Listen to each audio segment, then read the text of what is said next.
Thousands of firefighters on Sunday continued to battle 14 large wildfires, most sparked by lightning strikes in northern and central California that combined were burning more than 117,000 acres Sunday, officials said.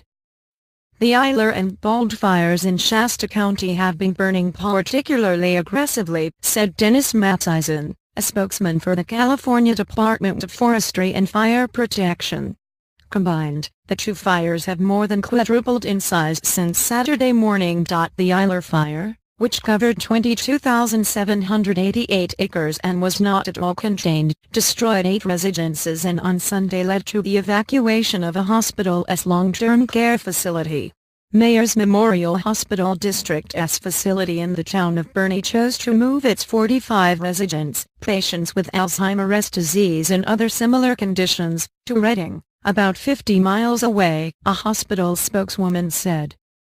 The Eyler fire also prompted evacuation orders for the communities of Johnson Park, Castle and Big Eddy estates and led to the closure of a stretch of State Route 89. The Bald fire, covering 34,832